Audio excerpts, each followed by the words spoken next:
anh nó kéo chở đầy lúa vô nè mọi người. Kéo chạy đi tới 4 người luôn.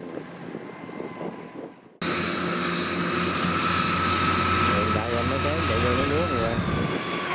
Khá là khủng mọi người.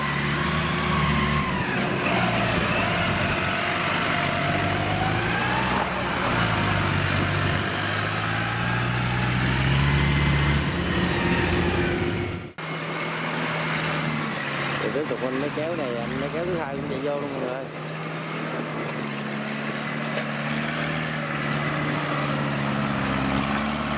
Để tập trên cái điều mọi người.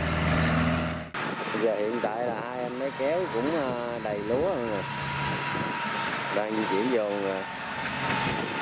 Thì chỉ không dám chở nhiều mọi người.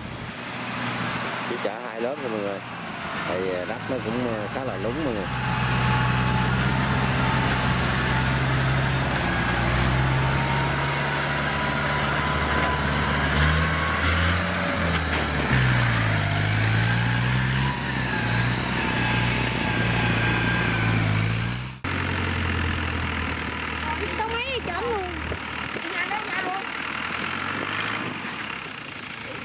Chỗ đó có đường cổ qua một chạy tới đây chạy ra hoài. Cái làm nữa nó chạy hoài. Có đi một ngày 2 ngày mới tới cái đường nước kinh nghiệm này.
Trên đồng để lấy lúa nè mọi người.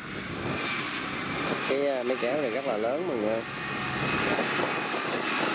Đấy cũng khá là mạnh này. Đó, đầy xe lúa luôn mọi người.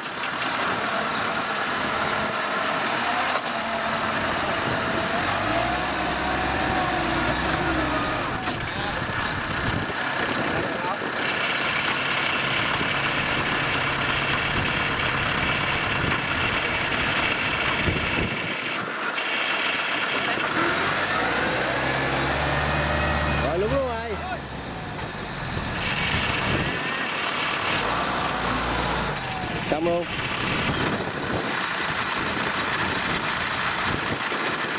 Sát tháng luôn.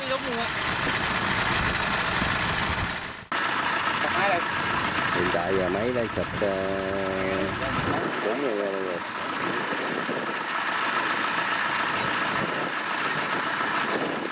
Đúng ta.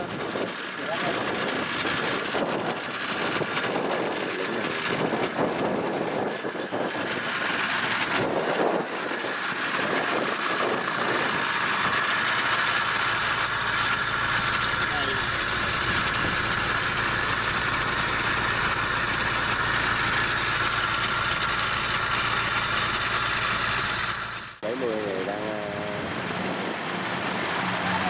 kiếm đường giải cứu mọi người.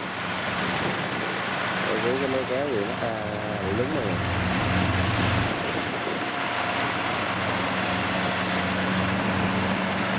Tại là lúng mình đây mọi người.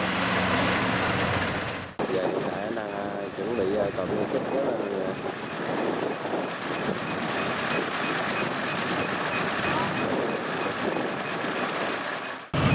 cái đầu kéo mọi người.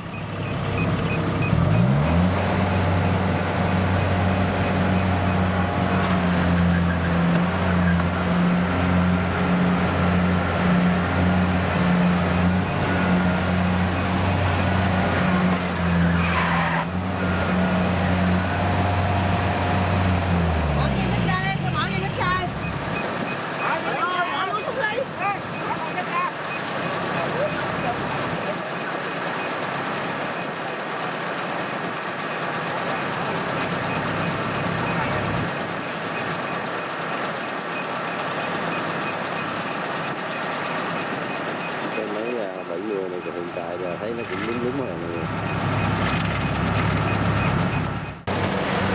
Giờ anh mình có đường khác để giải cứu cái nó kéo nữa để cho gọn ra là dễ giải cứu nữa.